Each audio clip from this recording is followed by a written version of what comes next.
4장 10절에서 16절 말씀입니다.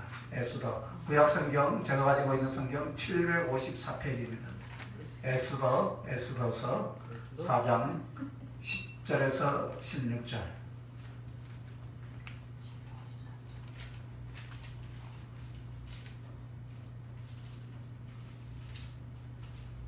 다 찾았으면 하면 에스더서 4장 10절에서 16절 우리 한 절씩 교독하도록 하겠습니다. 제가 먼저 봉독합니다. 에스더가 하닥에게 이르되 너는 모르드게에게 전하기를 왕의 신하들과 왕의 각 지방 백성이 다 알거니와 남녀를 막론하고 부를 받지 아니하고 알뜰히 들어가서 왕에게 나가며 오직 죽이는 법이요 왕이 그 자에게 음부를 내밀어야 할 것이니라. 이제 내가 숨물고 왕에게 나가지 못한 지가 이미 3일이냐 30일이라 하느냐. 그가 에스더의 말을 모르드게에게 전하매 모르드게가 그를 시켜 에스더에게 대답하되 너는 왕궁에 있으니 모든 유다인 중에 홀로 목숨을 건지리라 생각하지 말라. 이때 내가 만일 잠잠하여 말이 없으면 유다인은 다른 데로 말미암아 노임과 구원을 얻으려니와 너와 내 아버지 집은 멸망하리라. 네가 왕후의 자리를 얻은 것이 이때를 이함이 아닌지 누가 알겠느냐 하니 에스더가 모르드게에게 대답하여 이르되 함께 했습니다. 당신 가서 수산에 있는 유다인들을 다 모으고 나를 위하여 금식하되 밤낮 3일을 먹지도 마시지도 말고 마시지도 마소서. 나는 나의 시녀와 더불어 이렇게 금식한 후에 규례를 어기고 왕에게 나아가리니 죽으면 죽으리라 하니라. 아멘. 오늘 이 에스더 4장 말씀이 이 에스더가 백성을 구하겠다고 이제 죽으면 죽으리라 결단하는 내용입니다.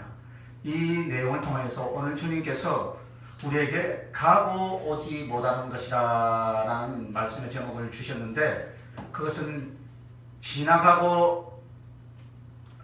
것은 붙들지 못하면 다시 오지 않는 것 오늘 4가지가 있다 했습니다. 4가지. 그 첫째가 여러분과 나의 인생입니다. 또한 하나님 앞에 회개할 수 있는 기회입니다. 성령을 받을 수 있는 기회입니다. 넷째는 하나님께 쓰임받을 수 있는 기회입니다. 그래서 이 주어진 것을 하나님의 영광을 위해서 살 수 있는 기회인데 이것을 믿음으로 붙잡는 사람은 반드시 오늘 본문에 나오는 모르드게나 에스더처럼 하나님이 들어쓰실 것이요 놓치는 사람은 영광을 돌려 은총을 받을 기회를 잃을 뿐만 아니라 나아가서는 영원한 생명조차 잃을 수도 있다 이 말입니다. 그래서 한 번 뿌린 이 소중한 기회는 첫째가 나의 인생이다. 나의 인생. 여러분 이제 많이 지나가 버렸죠? 많이 지나가 버렸어요. 우리에게 주신 인생을 주님은 무엇으로 비유해 주시냐면은 뜨거워지는 해에 비유를 하신 거예요. 전도서에 보면 해 아래서 바람을 잡는 것과 같이 헛되도다. 해 아래서라는 표현이 계속 나옵니다. 그러면 그 해 아래서가 바로 무엇이냐면은 바로 뜨거워지는 해는 뜨거운 해로서 인생의 시작을 가리키기 위함이고 사람이 태어나서 자기의 생명을 가지고 하나님 앞에서 그 인생을 시작하게 된다. 이렇게 해서 떠오르는 한낮의 해가 되는데 이 한낮의 해는 바로 젊음 혹은 청춘을 가리킨다. 그러나 한낮의 해는 곧 이어서 어떻게 됩니까? 서산의 해가 기울게 되더라. 지더라 이 말입니다. 그래서 이 지는 해는 무엇이냐면은 우리의 말년과 우리들의 죽음을 가리키는 거예요. 그래서 하나님께서 이 해를 가지고 갖가지 교훈과 태양을 창조하신 목적 중에 이 교훈도 있습니다. 그죠? 그래서 하루는 바로 우리들의 일생을 가리키는 거예요. 우리의 일생. 그래서 우리 주님이 일용할 양식을 구하라 라는 것은 하루하루 먹을 것을 구하라는 그런 의미이기도 합니다. 그러나 사는 동안에 먹을 것을 주시지 않겠느냐? 그 말씀이기도 하신 줄 믿습니다. 그러면 뜨는 해와 지는 해를 통해서 이 하루를 단위로 잡으신 것은 하나님은 하루를 통해서 우리 인생의 짧음과 인생의 덧없음을 가르치고자 하십니다 이 말입니다. 인생은 괴롭다. 그래서 우리 인생은 하나님을 섬겨서 일할 수 있는 기회가 하루의 기회다. 하루. 무슨 말씀인지 이해가 되십니까? 하루란. 그런데 이 뜨거운 해 아래서 바람을 잡는 것과 같다 했습니다. 그러면 여기서 해는 우리의 아주 짧은 인생을 말하는데, 그러면 그 해 아래서 바람을 움켜잡는다라는 것은 헛되고 헛되다 말이에요. 전도서에서 말씀하신 내용이다. 헛되고 헛되고 헛되다. 일하는 것도 먹고 사는 것도 노는 것도 이런 모든 것들이 영원할 수 없다라는 것을 우리에게 지금 말씀하시는 거예요. 진실하여서 영원한 것을 가져다 주는 것이 아니다 이 말입니다. 이것이 바로 전도에서 방금 말씀드린 것처럼 헛되고 헛되고 헛되다. 살아갈 인생의 가치가 없다는 말은 결코 아닙니다 여러분. 영원한 것이 아니라는 거예요 여러분. 그러면 이 땅에서 무엇인가를 붙잡고 이루려고 하는 것들은 해 아래서 마치 바람을 잡는 것과 같이 헛되고 헛되다, 이것을 우리에게 깨우치려고 하는 그런 말씀인 줄 믿습니다. 또한 바람을 잡는다라는 것은 인생의 호흡을 의미합니다. 그래서 정말 영원하신 하나님 앞에 유한한 존재인 인간이 그 호흡을 지킬 수가 없다는 거예요 여러분. 인생의 짧음, 또 우리의 삶과 죽음은 하나님의 손에 달려있는 줄 믿습니다. 그것을 지금 우리에게 교훈하신 거예요. 오늘 여러분 여기서 보면 하만이라는 페르시아 장군이 나옵니다. 그가 왕의 총애를 받았죠. 그래서 가장 높은 지위까지 나아갑니다. 그러나 자기 말에 듣지 않는다 해서 유대인을 말살하려 하다가 오히려 그 유대인의 지도자인 모르게를 잡아 죽이려던 그 장때에 오히려 자기가 달려서 죽고 마는 신세가 되어버립니다. 이것은 여러분 성경이 그냥 기록해 놓았다고 생각합니까? 인생의 허무함이 이 하만의 영역을 통해서 인생의 헛된 것을 지금 말씀하시고자 하는 거예요. 뿐만 아니라 우리는 이스라엘을 중심으로 해서 고대 근동지역이라고 그렇게 말을 합니다. 그 지역에서 세계에서 가장 강했던 강대국들이 이제 제국을 이루었습니다. 먼저 최소한 기원전 700년 전까지 존재했던 아수르가 있었어요. 아수르. 그래서 이 아수르 제국이 얼마 못 가서 이제 바벨론 제국에게 멸망을 당해요. 그리고 이 바벨론 제국은 그 명성과 이름이 지금까지 남아있을 만큼 아주 크고 강하고 번성을 했습니다. 최대의 강국을 이루었어요. 그러나 이 바벨론도 사실은 이름값도 못하고 약 150년에서 200년도 되지 않아서 메데파사에게 멸망을 당합니다. 그래서 메데파사라고 성경에 나오는데 이것이 바로 통합제국, 페르시아 제국, 다사 제국을 말하는 거예요. 지금 오늘 말씀의 배경은 바로 이 페르시아 제국, 이 페르시아 제국 내에서 유대인들이 아수르에게 끌려가서 바벨론 시대를 거쳐서 페르시아 제국으로 넘어갈 때까지 거기서 포로가 되어 있는 그런 모습을 지금 말씀하고 있어요. 그런데 이 큰 페르시아 제국도 얼마 가지 않아서 어디에 망하냐면 헬라 제국에 망해요. 그래서 헬라 제국은 어느 제국보다 지적이고 강한 능력으로 세계를 점령해 가다가 결국은 로마 제국에게 또 망하더라. 그래서 예수님께서 오셨던 데가 바로 로마 제국이 있을 때 주님이 세상에 육신을 입고 오신 줄 믿습니다. 그런데 이와 같은 거대한 제국들조차도 사실은 아침에 뜨는 해요, 한낮에 찌는 더위 속에 곧 지는 해와 다를 바 없다라는 것을 성경은 우리에게 교훈을 하고 있습니다. 그러므로 하나님께서 나에게 주신 인생을 주신 이 인생에 대해서 헛되이 이유 없이 살다가 끝나는 것이 아니라 우리를 지으신 그 하나님의 영광을 위해서 아름답게 들어지게 하고 하나님을 위하여서 일하다가 하나님의 영광 가운데 들어오라는 하나님이 들어오라고 어떻게 해요? 하나님이 우리에게 주신 기회인 줄 믿으시기 바랍니다. 아멘. 그러므로 세상에서 가장 우둔한 사람은 내가 왜 사는지를 모르는 사람입니다. 이렇게 살아서 이후에 어디에 가서 무엇으로 사는지를 모르는 사람이에요.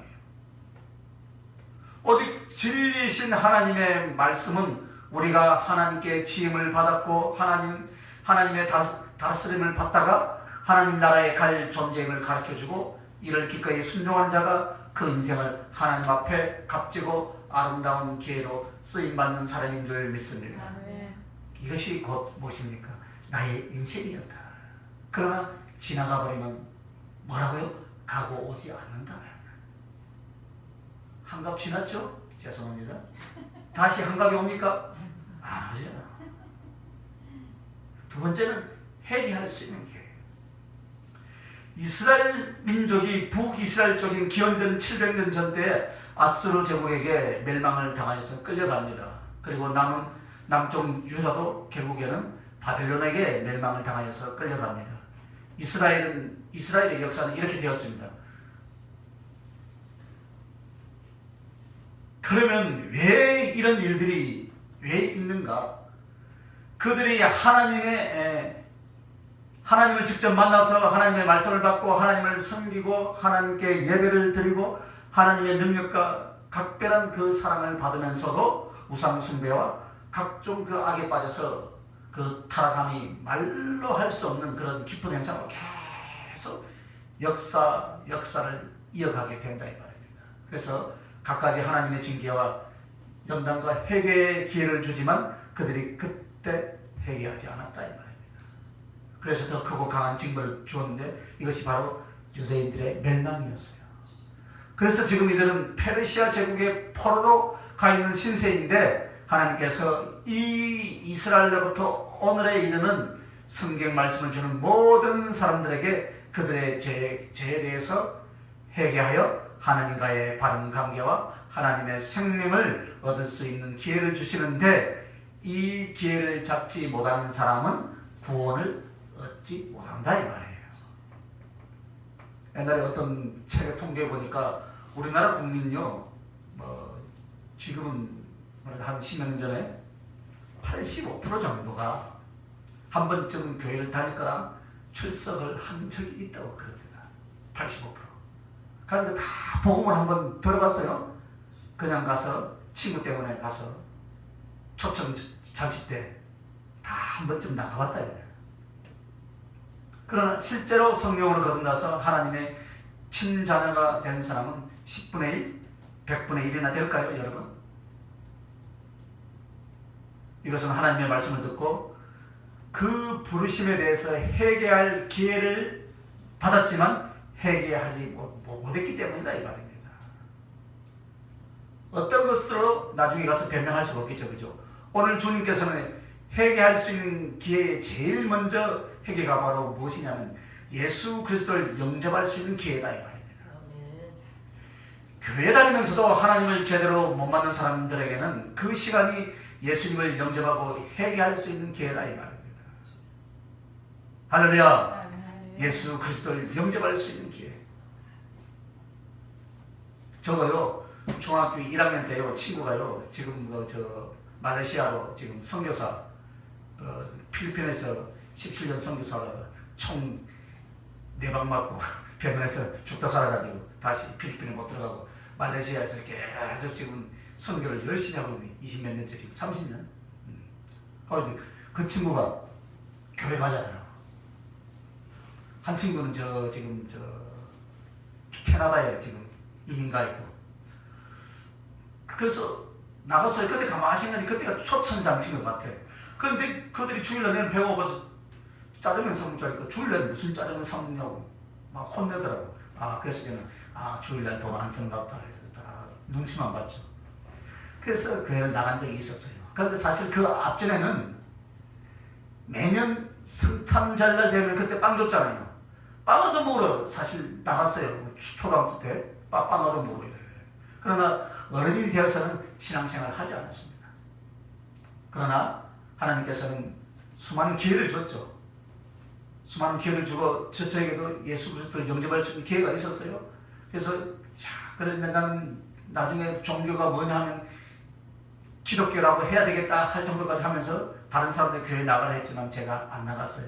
그리고 저는 열심히 세상에서 돈을 벌고 있었습니다. 그래서 6년만 벌고요. 6년 딱 지나니까 제 몸에 다리가 아파요.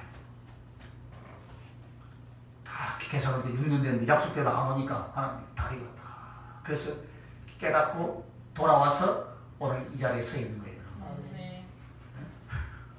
질문을 통해서 예수님을 영접하고 지금 이 자리에 와 있는데, 그래서 돌아서 보면 그런 시간이 저를 회개하고 하나님 앞에 돌아오게 하는 회개의 기회였음을 깨닫게 됩니다.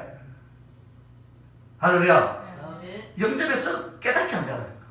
여러분, 영접해서 회개해야 될 거 아닙니까? 그죠? 두 번째는 회개할 수 있는 기회예요. 회개할 수 있는 기회.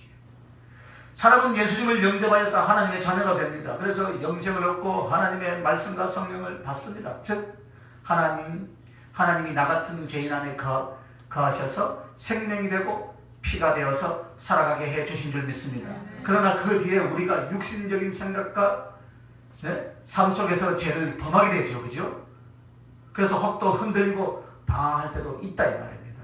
이럴 때 주님은 다시 주님을 향하여서 일어날 수 있는 회개의 기회를 주십니까? 안 주십니까? 주시죠. 집회를 통해서, 부흥회를 통해서, 주일날 말씀을 통해서, 가지 성경 공부를 통해서, 제자 훈련을 통해서, 수많은 기회를 통해서 회개할 기회를 준다 이 말입니다. 이럴 때 우리가 회개해야 되는데 그 기회를 무한정 주시겠습니까? 아니다 이 말입니다. 예수님을 영접할 수 있는 것도 무한정 주시는 것이 아니라 어느 선까지 가면 없다 이 말입니다. 그래서 하루에 해가 떠서 지는 것으로 비유하는 거예요. 믿는 성도들의 삶 속에서 회개할 수 있는 기회를 주시지만은 끝까지 어느 때까지 주시는 것이 아니다 이 말이에요. 그래서 주어진 기회에 회개하고 일어서면 예전보다 더 큰 긍휼과 사랑을 받지만은 회개치 않을 때는 결국 고통과 괴로움 속에서 징계로 넘어가고, 그리고 회개치 않을 때는 그 사람은 우리 쪽에서 표현한다면 하나님이 버린다. 하나님 결코 버리신 분이 아니에요. 내가 버린 거지. 그죠? 그래서 하나님은 사랑의 하나님이시지만 공의의 하나님이시다. 그래서 반드시 하나님의 법대로 말씀대로 집행하신 분이 하나님이신 줄 믿으시면 아멘. 그래서 여기 이스라엘 민족이 고통을 받고 있는 상황에서 회개할 수 있는 기회를 그들에게 주고 있는 것이며, 또 우리들로 하여금 성경에서 이 교훈을 주고 깨달으라 이 말입니다. 여러분, 부자 청년을 잘 아시죠? 예수님이 어느 지역을 갔는데 한 청년이 죽게 나옵니다. 성경에 청년이라니까 30대가 아니에요. 우리나라도 이제 유엔에서 청년이 몇 살까지니까 60살까지예요. 청년. 사실 성경에는 청년이 90살까지예요. 60살인가 90살까지. 그때가 청년이에요. 할렐루야. 그래서 그에게 이름을 붙이지 않았어요. 성경에. 나사로, 베드로인데 이름을 붙여주지 않고 그냥 부자 청년이라 했다. 부자 청년. 얼마나 잘 살았으면 성경에 이르기를 부자라고 했겠습니까? 부자라 하면 그 집이 다른 거 아는 거예요. 그래서 누구라 안 하고 부자? 어느 지역에서도 저 부잣집이라고 하잖아요. 우리 처갓집도 부잣집이었는데 부잣집이라 한다는 거예요. 그럼 어느 집이라 한다는 거예요. 그 정도로 이 성경에 나온 사람이 부자였다 이 말입니다. 그런데 그에게는 한 가지 고민이 있었죠. 나름대로 신앙생활, 율법생활을 하고 있지만 또 물질이나 삶에 있어서 아쉬운 것이 없었어요. 그러나 마음속에는 영생에 대한 확신이 없었다.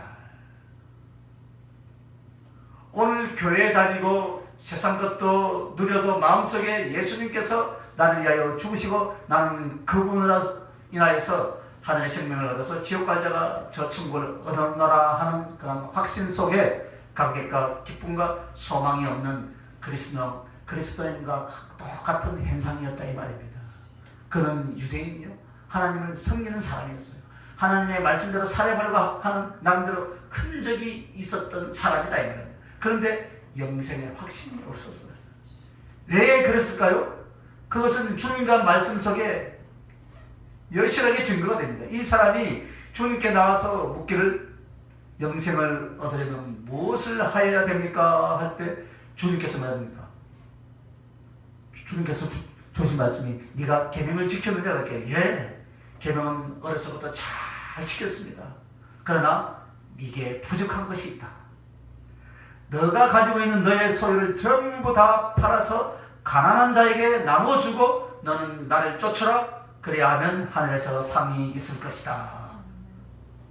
정말 하나님의 영생, 예수 그리스도를 영접하여서 구원과 생명을 얻고자 한다면 가지고 있는 물질, 그 물질이 지금 너의 욕심과 탐심으로 너의 영혼을 얽어매고 있어서 너가 계명을 지키고 하나님의 율법을 지킨 것 같지만 너의 마음은 하나님이 아니라 물질에 있느니라. 그러므로 너는 그것을 가감하게 선을 이하여서 던져버리라. 그리고 나를 따르면 너는 정말 너의 영혼의 갈등과 고민 속에서 괴로워하던 영생의 문제를 해결받을 것이다. 그 말이었어요. 그러나 이 부장 청년이 가진 것이 너무나 많으니까 근심하여 가리라 라고 성경은 기록해 놓았죠. 그죠? 실패했어요. 그죠? 무엇을 실패했습니까? 회개할 수 있는 기회를 실패했던 거예요. 예수님을 영접할 수 있는 기회, 영생을 얻을 수 있는 기회를, 세상과 적당히 외식으로 신앙생활 하던 기회를 회개할 수 있었는데 이것을 놓치고 말았다 이 말입니다. 아멘. 그러면서 이 부자 청년이 어떻게 되었습니까? 누가복음 18장에 성전의 바리새인과 세리가 나오죠. 그죠? 이 바리새인이 누구겠습니까? 여러분? 똑같은 부자 청년이에요. 이 세리는 하늘을 향해서 얼굴 들어 감히 쳐다보지도 못하고 가슴을 치면서 통곡을 합니다. 그러면서 하는 말이 하나님 나는 죄인으로서이다. 자기의 죄를 인정하고 고백하고 애통해하는 그 말 외에는 말을 못합니다. 그러나 바리새인은 서서 하는 말이 뭐랍니까? 내가 일주일에 금식을 2번 시근하고 이렇게 감사하고 이렇게 11조하고 저 못된 저 세리가 같지 않다. 이것도 기도인지 자랑인지도 모르는 이렇게 기도를 하고 있다 이 말입니다. 그때 바로 그 바리새인이 바로 부자 청년이다 이 말입니다. 성경에는 정확히 안 나와 있지만은 예수님 당시에 동일한 사건을 보고 기록한 사람들이 자기들의 관점에서 기록한 것을 볼 때 이것은 그 사람이 확실하다고 저는 생각합니다. 4명의 기자가 썼잖아요. 사복음서 그죠? 똑같은 사건을 보고 쓴 거예요. 그래서 각각 틀리지만 아마 성경에 기록될 정도니까 똑같은 세리였지 않나. 부자 청년이에요. 그래서 이 부자 청년이 바리새인이고 이 세리는 누구라고 생각해요? 삭개오예요. 삭개오.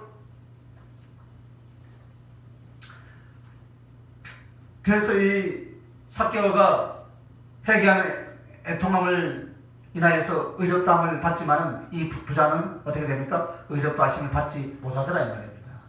이 바리새인이 거기에서 무엇을 얻었던 것입니까?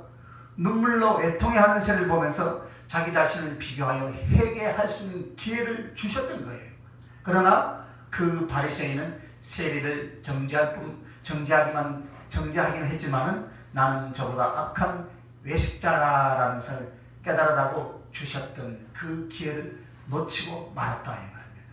그리고 그 마음에 공허와 이성으로 가득 차 있는 그런 신앙생활 속에서 살아가게 됩니다. 그런데 이 사람이 또 누가복음 7장에 보면 또 나와요. 같은 인물이에요. 거기 보면 또 막달라 마리아가 예수님께 향록합을 껴서 그 발에 붓고 눈물을 적셔서 주님의 발을 씻으며 자기 머리털을 풀어서 닦아드리는 장면이 나옵니다. 그래서 여러분, 주님이 여러분에게 오시면 여러분은 어떻게 하겠습니까?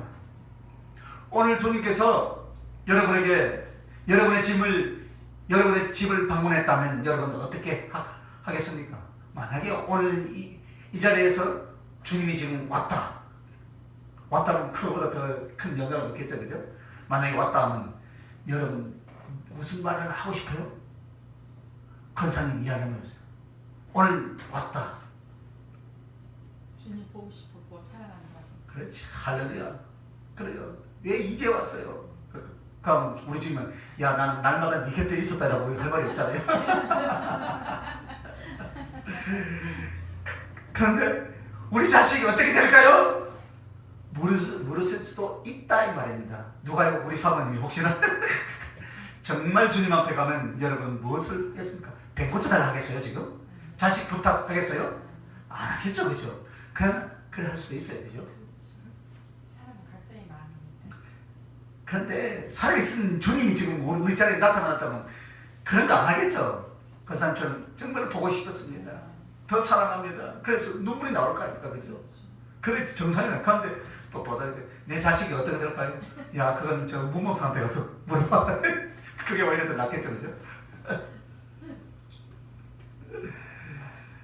그래서 바리새인 시몬이 자기 집에 주님을 초청하고서 거들떠보지도 않았어요, 사실은. 심지어 평범한 손님에게도 대접할 수 있는 발 씻을 물도 드리지 않았다 이 말입니다. 그리고 손님을 모셨으면 반드시 머리에 기름을 부어 드려야 했어요.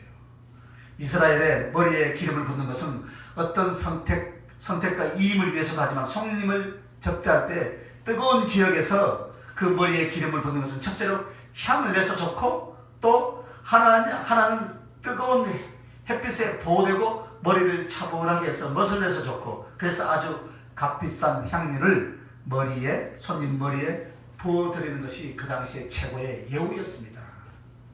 그러나 그렇게 못할 형편에는 어떻게 합니까? 감람유를 부어주는 감람유. 그런데 예수님께서 어떻게 했습니까? 향유는커녕 감람유조차도 부어주지 않았다 했습니다. 이것이 꼭 어쩌면 우리들 신앙생활 하신 모습과 같지 않겠죠? 네. 같지 않을 줄 믿습니다. 예수님은 영생을 주고 복음을 주고 기도의 응답에 주신 부품이라면 당신을 이용해도 당신을 섬길 생각을 해야 되는데 그런 생각을 안 하더라 이 말입니다. 주님이 여러분 곁에서 나 많이 슬프다라고 한다면 주님이 왜 슬프십니까? 한번 상상을 한번 해보세요. 주님이 왜 슬프세요? 우리 주님이 나는 사랑받고 싶었어. 나 그것 때문에 애롭다라는 그런 음성이 여러분이 좀 들려주시길 바랍니다. 그렇게 한다면 여러분 무엇이라고 대답하겠습니까? 우리는 지금까지 이렇게 해왔단 말이에요. 주님이 너에게 사랑받고 싶어 애롭고 슬프다. 너의 사랑으로 나의 영의 만족을 얻게 하기 위해서 나는 항상 줄이고 있다라는 그 음성이 들려주시길 바랍니다. 이 음성이 여러분의 영혼에 여러분의 가슴에 들려지고 느껴지시길 바랍니다. 그런데 안 듣고 어떻게 합니까? 나는 이것이 필요합니다. 나는 이것이 필요합니다. 저것이 필요합니다. 이것이 어렵습니다. 이래서 안 됩니다. 저래서 안 됩니다. 이것 좀 해결해 주세요. 항상 바리새인 시몬처럼 자기가 필요할 때는 주님께 가까이 가고 그리고 함부로 치고하는 모습이 예전에 우리의 모습과 어쩌면 똑같다 이 말입니다. 오늘은 안 그렇죠? 지금은 안 그렇죠? 그래서 제가 이 설교를 할 수 있는 것 같아요. 안 그러면 시험 들지. 그때 그 멸시 받는 주님의 모습을 보고 마리아가 어떻게 합니까? 자기의 향유 옥합을 가지고 가서 주님 발에 부어드리면서 정말로 귀하신 주님, 사랑스러운 주님 때문에 감격의 눈물을 펑펑 쏟아내는 거예요. 그 향유에 자기의 눈물을 더하고 수건 대신 자기의 머리, 여자의 고개란 머리를 풀어서 주님 발을 닦아드리는 거예요. 어쨌든 사람 신체 부위 중에서 가장 지저분한 발인데 이 여인은 주님의 발을 잡고 입맞추기를 서슴지 않았다 했습니다. 쉬지 않았다 했습니다. 그때 주님이 비난하고 있는 저 바리새인을 책망합니다. 너는 내게 발 씻을 물도 주지 않았다. 너는 내게 감람유조차도 부어주지 않았다. 그러나 이 여인이 한 것을 보라. 그러면서 이 여인의 죄의 용서를 말씀하시면서 평안히 갈 것을 말하며 이렇게 말합니다. 네 사랑함이 많도다. 이게 어디에 있냐면은 누가복음 7장입니다. 한번 찾아봅시다.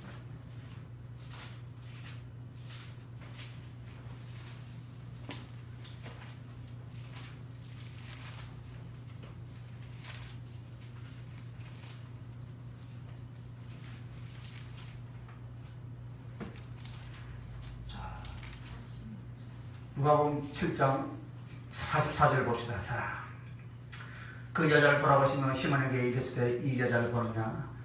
내가 네 집에 들어올 때 너는 내게 발 씻을 물도 주지 아니하였으되 이 여자는 눈물로 내 발을 적시고 그 머리털로 닦았으며 넌 내게 입맞추지도 아니하였으되 그는 내가 들어올 때부터 내 발에 입맞추기를 그치지 아니하였으며 너는 내 머리에 감람유도 붓지 아니하였으되 그는 향유를 내게 부었느니라. 47절 그러므로 내가 내게 말하노니 그의 많은 죄가 사하여 줬도다. 이는 그의 사랑함이 많음이라. 사함을 받은 일이 적은 자는 적게 사랑하느니라. 할렐루야. 사랑함이 많다 그랬습니다. 네 사랑이 많다. 여러분 정말 천하고 천하에 죽어가던 한 영혼, 악한 귀신에게 붙잡히고 창기로서 사람에게 멸시받고 외면당했던 여인이 주님을 만나고 회개하고 변화되어서 이렇게 주를 사랑할 수 있는 사람이 되었습니다. 그러나 예수님을 영접할 기회요, 외식과 위선의 신앙을 회개할 수 있는 기회를 또 누구에게 주었습니까? 바로 이 부자 청년 바리새인에게 동일하게 주었다 이 말입니다, 여러분. 그러나 그는 예수 그리스도를 멸시하면서 자기의 볼을 즐길 것만을 찾고 있는 모습을 거기서 보여주고 얼마나 신앙생활에도 예수님께 형편없는 마음을 가졌는가를 현대 교인들에게 아주 강력한 일침을 놓는 주님의 가슴 아픈 이야기가 바로 이 누가복음 7장 이 말씀이에요. 그런데 또 나옵니다. 누가복음 16장에 보면 16장 찾아봅시다. 부자와 거지 나사로 이야기가 나오는데 이 인물이 또 그 인물이에요. 여러분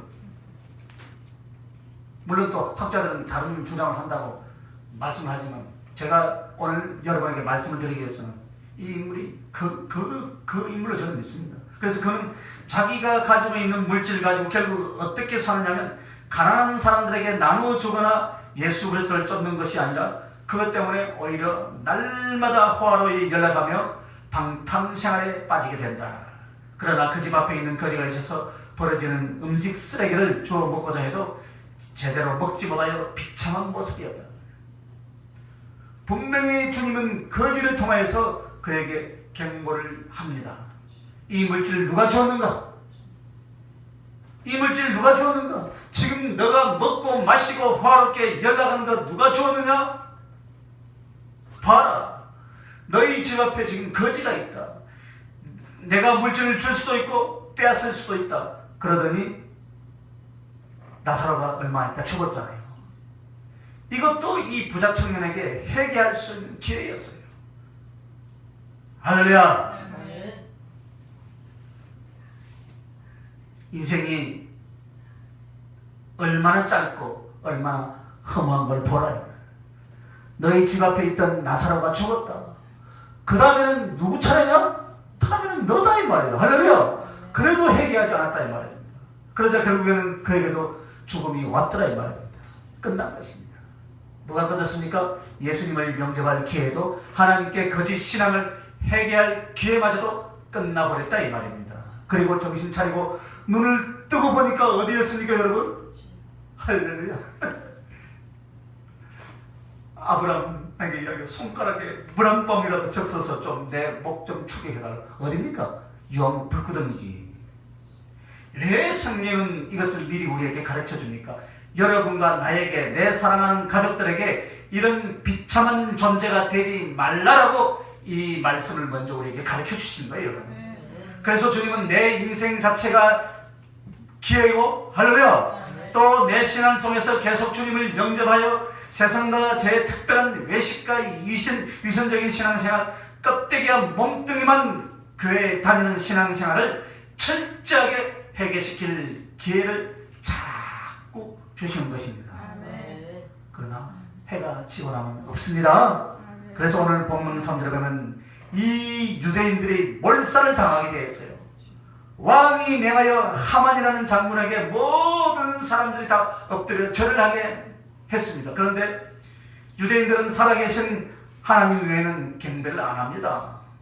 그래서 이 모르드게가 성문에 서 있다가 하만 장군이 지나갈 때 절을 하지 않고 있었습니다. 그래서 이야기를 전해 듣고 보내서 교만이 머리 꼭대기까지 올라온 이 하만 장군이 분노해가지고 모르드게를 딱 죽으려니까 분이 안 차잖아요. 가만히 생각해 이거까지는 직성이 안 풀립니다. 그래서 모르드게가 속해 있는 유다 족속을 다 죽이기를 하는 거예요. 그래서 왕의 법령을 죽일 수 있도록 왕을 해요하여서 왕은 그 속셈을 모르는 채 허락을 합니다. 우리나라도 요새는 이번 총회장 안 가봤는데 뭐 총회 갈 자격도 안 되고 들리는 소문에 의하면 이제 가서 전도를 하면 경범죄로 20만 원 벌금을 내는 거예요. 이 나라가 세워진 것이 그리스도인들이 기도하고 그리스도를 잘 믿어서 이 부와 길을 누린 줄 우리 이정자들은 알아야 됩니다. 나라를 핍박하면 결국은요 그 정권은 무너지게 되더라고요. 저는 앞선 정권 보았어요. 저는 예언했잖아요. 이슬람을 자꾸 땡기니까 얼마 가지 못한다라고 했더만 어떻게 됐습니까? 쳐버리더라고요. 하나님. 이 정권도 위험해요. 자꾸 그리스도인들이 설 자리를 뺏어버리면은 하나님이 진노하십니다. 물론 또 반면에 우리 그리스도인들에게 회개할 기회도 동시에 주고 있다는 것을 우리는 깨달아야 된다. 특히 주의 종들에게 그런 기회를 지금 주시는 거예요. 한국교회 지금 회개할 수 있는 기회를 주신 거예요. 그리고 오히려 더 감사해야 돼요. 할렐루야. 우리는 그것까지 깨달아야 돼요. 그래서 오늘 이 유다 족속들 다 죽이기로 했어요. 그래서 왕의 도장을 딱 찍어주죠. 그래서 페르시아 전체에 있는 유대인들 다 잡아 어느 때 죽인다고 공문을 딱 보냅니다. 이렇게 전해지자 유대인들이 이제 엎드려서 통곡하는 장면. 3절 봅시다. 3절. 자, 엑소더스 4장 3절. 왕의 조명이 각도에 이름에 유다인들이 크게 애통하여 금식하여 고급하며 부르짖고 굵은 배를 입고 제 누운 자가 무수하더라. 바로 이 고난, 이 죽음의 위협은 자기들의 허물임을 깨달아서 하나님께 굵은 베옷을 입고 죄를 뒤집어쓰고 회개하고 눈물 짓고 있는 모습이다. 이것으로 인하여서 하나님은 에스더와 모르드게를 통하여서 그 민족을 어떻게 했습니까? 다시 살려주더라 이 말이야. 할렐루야. 오늘 이 말씀을 보면서 사람에게 주신 은혜의 기회와 회개의 기회가 얼마나 중요한가를 이렇게 표현하고 있다 이 말입니다. 오늘 우리에게 어떤 인생, 어떤 달란트를 주셨습니까? 그러나 중요한 것은 회개할 수 있는 것입니다. 회개하지 않은 만큼 아름답고 완전하게 사는 사람은 한 사람도 없다 이 말입니다. 주님께서 우리에게 회개할 수 있는 기회를 주신 것은 그 첫째 목적이 바르게 세우기 위함입니다. 바로 이 부자 청년이 율법이라는 율법을 다 지켰다는 것입니다. 계명이라는 계명은 다 지켰습니다. 그러나 순가짜였다 이 말입니다. 바르게 주님을 섬겨서 회개할 수 있는 기회를 주시고 또 온전하게 성장시키기 위해서 회개의 기회를 주신 줄 믿으시면 아멘. 그래서 회개란 무엇이냐? 자기 계획이다. 한번 따라합시다. 회개는 나의 계획이다. 할렐루야. 자기의 성장을 말하는 거예요. 괴로움 속에서 자칫 잘못하면 위선자로 자꾸만 뒤로 타락할 상황 속에서 하나님의 은혜로 사랑으로 점점 자라나게 하기 위해서 회개를 시키는 것입니다. 그리고 뜨겁게 사랑하기 위해서 그렇게 회개를 시키는 줄 믿습니다. 예수 믿는 신앙은 여러분과 내가 그렇게 말해야 됩니다. 이 정도가 아니야. 한번 따라합시다. 이 정도가 아니야. 이 정도가 아니야. 그러니까 조천에서 온다고 멀다고 하지 말고 저 수원에서 온다고 멀다고 하지 말고 할렐루야. 아멘. 말씀이 있는 곳에 생명이 흐르는 곳에 비행기 타고서라도 와서 임마누엘 교회를 선교할 줄 믿으시기 바랍니다. 아멘. 이제 다 온다니까 제주도에서 큰일 났어요. 너무 많이 하도 골치 아파요. 그래서 여러분 우리의 생활이 이 정도로 되어서는 안 된다면 살아계신 하나님은 자기의 영광과 존귀와 생명, 자기의 심장에 고여있는 모든 사랑을 나 같은 존재, 나 하나를 위하여서 쏟아 부어 주신 줄 믿습니다. 그래서 내가 그 은혜를 믿고 주를 따르면 이 정도로 신앙생활 하는 것이 아니다 이 말입니다. 내 양심에 그런 말이 계속 나와야 됩니다. 내가 이렇게는 살아서는 안 된다. 넌 어떻게 예수를 사랑한다는데 이런 식의 순 가짜냐? 무엇을 사랑하느냐? 너가 자식보다 주를 더 사랑하느냐? 너가 좋아하는 것보다 주를 더 사랑하느냐? 너가 하루 종일 주님에 대한 생각과 그를 경외함이 얼마나 되느냐? 이것을 애통해야 돼요. 평생에 예수님을 사랑하면서 뜨거움이 없고 그냥 예수를 믿는 것이 이런가 보다 하면서 살아가는 사람, 주님께 무엇을 드리고 하늘에서 무엇을 받겠습니까 여러분? 그래서 그렇게 식어버린 외식적인 이 가슴을 뒤집어서 신앙생활을 성령께 어떻게 합니까? 붙잡혀서 십자가 앞에 나가게 하는 것이 바로 회개의 기회인 줄 믿으시길 바랍니다. 또 회개시키는 이유는 여러분이 죽도록 충성하게 하려고 하는 것인 줄 믿습니다. 그것은 세상에 충성하니까 그렇다 이 말입니다. 세상에 자기와 자기의 정욕에 충성하고 없어질 세상 것에 영혼도 청춘도 다 뺏겨버린단 말입니다. 그래서 주님이 그렇게 사는 것이 아니다. 할렐루야. 그렇게 사는 것이 아니다. 사랑하는 나의 자녀들아, 그렇게 사는 것이 아니다. 하늘과 진리에서 살아야 된다. 그래서 우리에게 어떤 환경과 연단과 시련을 주시고 오늘 이런 형편들을 우리에게 허락해 주신 거예요. 그것을 통해서 무엇을 깨달으라고요? 회개할 기회가, 주님께 더 가까이 나아갈 기회가. 할렐루야. 그래야 해서 너를 살리신 주를 위해서 살아라. 그렇게 하면서 회개를 통하여서 삶의 충성의 방향을 바꿔놓기 위해서 자꾸 회개의 기회를 주신 줄 믿으시면 아멘. 그러나 이것이 가고 오지 못한다 이 말입니다. 지나가고 다시 안 온다 이 말입니다. 다시. 그러니까 시생발만에 있을 때 한번 따라서 있을 때 잘해라. 할렐루야. 있을 때 잘해라. 지나가고 나면 돌아옵니까? 돌아오지 않습니까? 돌아오는 게 하나 더 있어요. 돌아오는 건 뭔지 압니까? 이 가을에 집 나간 며느리로 돌아오잖아요. 전우가. 지나가고 나면 돌아오지 않는다 이 말입니다. 그것이 바로 뭐요? 나의 인생 회개할 수 있는 기회예요. 세 번째는 성령을 받을 수 있는 기회다. 모든 은혜는 다 성령 안에서 성령님을 통해서 주시는 줄 믿습니다. 여러분 육신적인 것, 물질적인 것, 하늘에 신령한 것도 하나님의 은혜로 주어질 때는 무엇을 통해서 준다고요? 성령님을 통해서 성령 안에서만 주어지게 되어 있다. 그래서 마태복음 7장 7절부터 구하라, 찾으라, 두드리라 그리하면 주실 것이요. 이 스토리를 누가복음 11장 13절에 가면 좋은 것을 주신다라고 구절이 바뀌어서 성령을 주시지 않겠느냐 이렇게 표현을 하고 있다 이 말입니다. 그것이 바로 무엇이냐? 성령.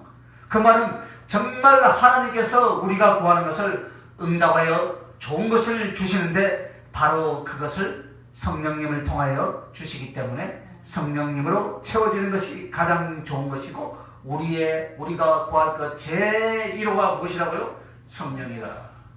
성령을 구하시길 바랍니다. 오늘도 여러분 성령을 구하시길 바랍니다. 제일 먼저 사모할 것은 성령으로 붙잡히기를 사모하고 성경은 그렇게 말씀하고 있는 줄 믿습니다. 붙잡히기를 사모하라. 성령께 붙잡히기를 사모하라. 할렐루야. 그래서 성령은 사모하는 자에게 누구에게 다 부어주신 줄 믿으시기 바랍니다. 교회를 성령 건축을 하면 부어주신 것이 아니고 헌금을 많이 하면 부어주신 것이 아니고 누구에게요? 사모하는 자에게. 사모하는데 돈 듭니까? 사모하는데 돈 들어요? 돈 안 들죠? 특정한 사람에게만 부어주신 것이 아니다. 사모하는 자에게. 할렐루야.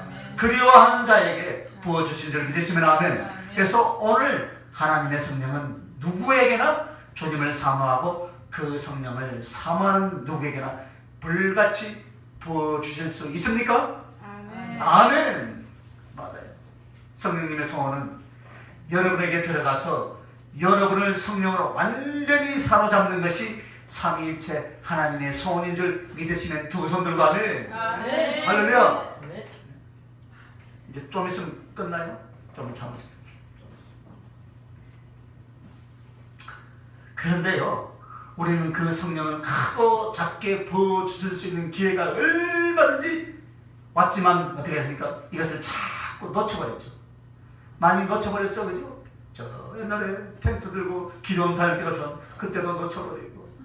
왜 놓쳤습니까? 왜 놓쳤습니까? 이유를 따지지 않겠습니까? 아직도 안 되셨습니다. 하나님께서 성령을 받아 정말로 신실한 일꾼으로 쓰임받을 수 있는 기회를 아주 사소한 의심이나 교만, 게으름, 죄 때문에 다른 사람들의 자기를 평가하는 이런 것 때문에 다 잃어버렸단 말이에요. 잃어버려요. 아주 사소한 것 때문에. 그 거룩한 하늘의 신령한 것들 먹고 마시면서도 아주 사소한 것으로 탁 바꿔버린다 이 말입니다. 여러분, 진리가 이 안에 흐르면요, 악한 것들도 분명히 있습니다. 조금은 흠이 있고 약점이 있을 수도 있습니다. 그것을 보시지 마시고 주님이 함께하는 그 사람 뒤에 주님이 큰 손이 있다는 것을 보고 끝까지 참고 인내하는 자가 더 많은 축복을 받게 될 줄 믿으시기 바랍니다. 그런데 사소한 것 때문에 성령이 기름같이 부어지는 이 성전을 발로 차버리고 가버린 사람들이 있죠. 그죠? 마음속으로, 그죠? 뒤돌아 가버린다. 무엇 때문에? 자기의 이익심 때문에, 자기의 욕심 때문에 그 가버립니다. 여기서 무엇을 잡아야 돼요? 하나님께 부어지는 성령의 충만함을 받아 가시길 바랍니다. 그렇기 때문에 그들의 일생에 성령을 불같이 부어줄 기회를 잃어버리고 살아가는 안타까운 사람들이 있다. 비비같이 높여져서 독수리 날개같이 최고가 되고 이렇게 될 수 있는 사람들이 얼마나 이전에 왔다 갑니까? 가버리더라고요. 왜? 인내를 못하는 거예요. 기회를 놓쳐버리는 거예요. 이는 앞으로 우리의 거울이 될 줄 믿습니다. 하나님은 우리를 불러서 성령을 받게 하시고 하나님의 사람이 되게 하시는 것이 소원인 줄 믿으시길 바랍니다. 이렇게 성령 충만한 하나님의 사람을 만들려고 여러분은 주의하셔야 될 줄 믿습니다. 만들려고 할 때 주의해야 돼요. 이 기회는 다시 안 온다 이 말입니다. 다시 올 것 같습니까? 다시 안 온다. 그래서 주님은 모든 은혜가 다 성령 안에서 주어지는데 그 성령을 통해서 주신 은혜를 얻게 하기 위해서 기도할 수 있는 그 자리로 보내더라 이 말입니다. 할렐루야. 기도할 수 있는 자리. 오늘 말씀처럼 에스더 모르드게가 유대인처럼 기도의 자리로 지금 보내잖아요. 무슨 일이 나왔어요? 너희들 유대인들 다 몰살시킬 것이다. 그러니까 안 죽기 위해서 어떻게 합니까? 하나님께 기도하고. 따라서 우리에게도 기도할 수 있는 자리에서 보내가지고 사생결단으로 하나님께서 자기의 영혼을 드리며 기도를 하게 만듭니다. 할렐루야. 그렇게 해서 우리에게 하나님께서는 특별한 은혜와 능력으로 충만케 해주실 줄 믿습니다. 그래서 성령님께서 여러분에게 믿어서 구원받을 만큼이 아니라 특별한 능력으로 부어주시는 특별한 예수 그리스도의 사랑과 그 능력의 깊이로 들어가게 하는 그 신령한 단계들이 있더라 이 말입니다. 눈을 열어주시고 길을 열어주시고 심령의 그리스도의 사랑의 심장을 만드시고 그에게 보잘것없는 우리에게 영적 능력과 건설을 주어서 영혼을 살려내게 하시고 사단의 세력을 꺾게 하시고 그 거룩한 신령한 은혜와 능력의 세계로 여러분을 주님이 초대하고 있음을 믿으시길 바랍니다. 교회도 각자의 사명이 있죠. 초신자들을 막 그래서 씨를 뿌리는 단계, 그죠? 그래서 줄기로 자라나게 하는 단계. 우리 교회는 어떤 데입니까? 꽃이 피어서 열매 맺게 하는 단계예요. 우리 교회는 꽃이 피어서 열매. 그래서 눈을 열고 길을 열고 그래서 사명자를 키우는 그런 사역이 이 교회의 사명입니다. 물론 초신자들도 와서 시험을 봤죠. 그래서 초대교회 제자들은 어떻게 했습니까? 모든 생업을 전폐하시다시피 다 하면서 일심으로 주의 약속을 믿고 전심으로 기도하다가 하늘로부터 급하고 강한 바람소리와 같이 불의 해같이 쏟아지는 성령 충만이 열려지기 시작한 줄 믿으시면 아멘. 그래서 구약 성령을 보면 엘리사는 아쉬울 것이 없는 사람이었지만 엘리야의 부름을 바꿔서 마지막까지 신령한 주의 능력 영감의 갑절을 구하면서 온 몸과 마음과 시간을 다 투자하고 다니다가 엘리야가 받던 그 성령 충만의 갑절을 받아 누렸습니다. 할렐루야. 세례 요한은 어려서부터 태중에서부터 성령 충만을 입고 그의 평생에 광야 생활을 하다가 1년 남짓 복음을 전하고 예수 그리스도를 증거하다가 그가 순교를 당하게 됩니다. 그러나 세례 요한은 성령께 사로잡혀 있었던 그런 자로서 여자에게서 난 자 중에 이처럼 큰 자가 없다 할 정도였다 이 말입니다. 단지 몇 개월 몇 개 사역하는데 1년 정도 사역했었는데 사도 바울은 극한 열심만 갖고 잘못된 견해를 가지고 어떻게 했습니까? 예수를 믿는 사람들 다 죽이러 다녔어요.